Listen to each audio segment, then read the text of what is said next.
documentation guru. So, first of all, sorry I haven't posted in a while for those that actually look forward to my videos. I appreciate you very much. We've been busy between going to a weekend away for prepping for college for one of my kids to preparing a course called The Ethics of Good Documentation. I've been working on building my LinkedIn profile. And when I say profile, not only have I modified it a little bit, but I've also been doing a lot of focused posts and responses, mainly in the areas of evidence-based practice, ethics in healthcare, and documentation. So those have been my three focus areas, and that's really the point of the course that I'm going to be presenting soon, May 1st. More on that at a later date. But anyway, I've there's a certain scientific group on LinkedIn that has, I think, close to 15,000 members on it. But what I find is they often take aim at a certain segment of the population that has decided either conscientiously not to do a certain medical treatment, or they are vehemently against this certain medical treatment. So obviously, we can recognize there's a spectrum of people that may opt to not do something that's been suggested by both media and the medical community at large. And so we can say there are zealots, and then there are people that are just, weighing the cost and benefits and saying, this treatment is not for me. That's as close to the subject as I wish to broach for a YouTube video. With that said, so I'm waiting for my daughter who's coming soon out of her shift as a nurse. We had to give her a ride because we're down a car. But anyway, I commented on one of the threads, and one of the threads was created by a rep for a company. He himself has a PhD, and he's from Australia, and he made a comment on my post, which I thought I had approached very fairly.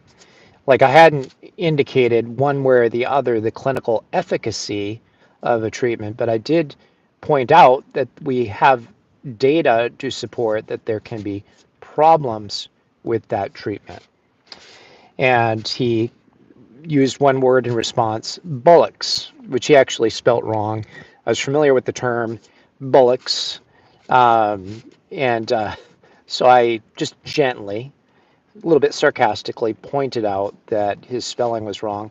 But also I pointed out the logically fallacious stance he was taking. But I asked him to clarify, what did he mean by that word bollocks?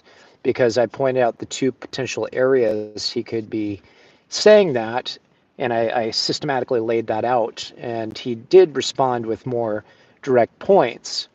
But after each point, he restated his very eloquacious statement of bollocks. So, how can you say that somebody that you disagree with is 100% absolutely and completely wrong?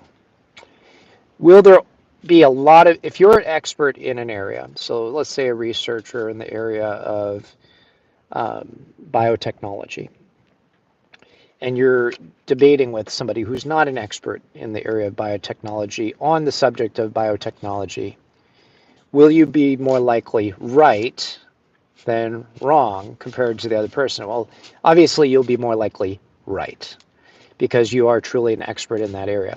But one of the things that a lot of people on a certain side of the subject matter of the treatment, which shall not be named on YouTube, consistently will take is an all or nothing approach to their position.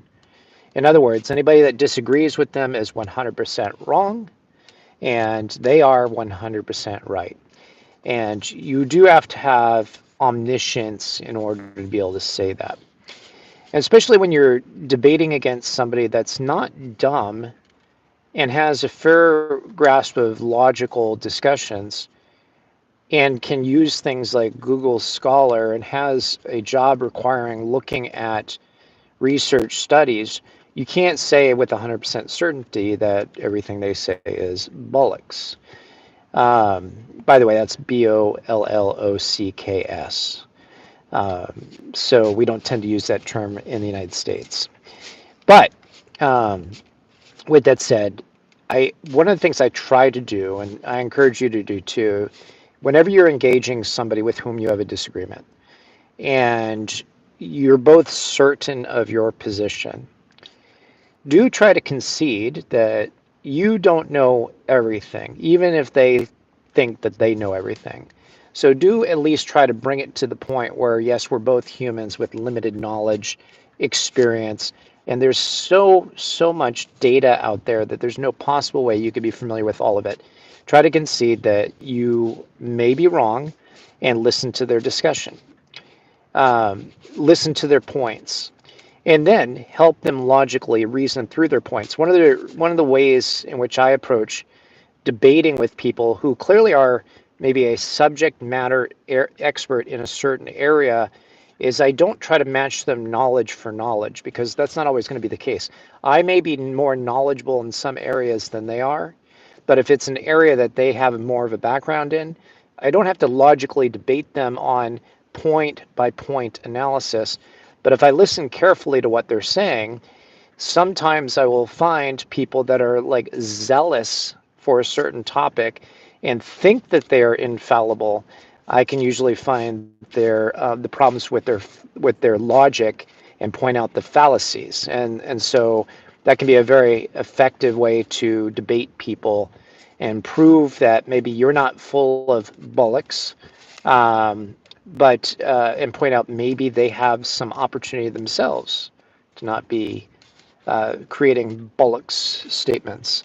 Anyway, I'm hoping that I will make headway in the LinkedIn space in terms of promoting like logical discussion about these topics, because I find that there are people on both sides of the aisle when it relates to certain medical treatments who will take a zealous approach where they're 100% right and the other side is 100% wrong, and they'll try to beat the other person over the head with that statement, with that viewpoint. And sometimes they have good facts behind them, but sometimes they make a lot of logical, fallacious statements in the process, and they also don't act nice. And so I try to point that out. The other thing that I have been trying to utilize, and I hopefully utilize some related to this man who pointed out that that my statements were bollocks, is that we can have these discussions related to ethics. So when it comes to like mandating certain medical treatments, the main argument for the mandates was along the lines of what's called beneficence, doing good, non-maleficence, not doing evil, and also what's called altruism, which is putting aside your preferences, your desires, what's best for you in the benefit of somebody else. And so that was the whole of the argument during a recent medical time period of U.S. history where we were told that we had to get a certain medical intervention to protect everybody else. Um, and that was the only ethical discussion that they utilized. And the fact of the matter is, there's a whole lot of other ethical standards that are utilized. I did a YouTube video a while back on several of those components and pointed out how, yes, we can have that discussion. Is getting a medical treatment for the betterment of everybody, does that trump the other ethical standards? And so we could certainly argue that, but we have to discuss the other ethical standards.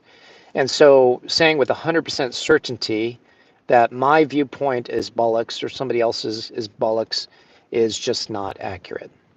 Anyway, that was hard to do, just what I did, because I had to roundabout say things. Because if I don't, otherwise YouTube's just going to yank this video. Anyway, hope you're doing well. If you haven't subscribed, please like, subscribe, share, and I will share more updates about my upcoming courses soon. Take care and God bless.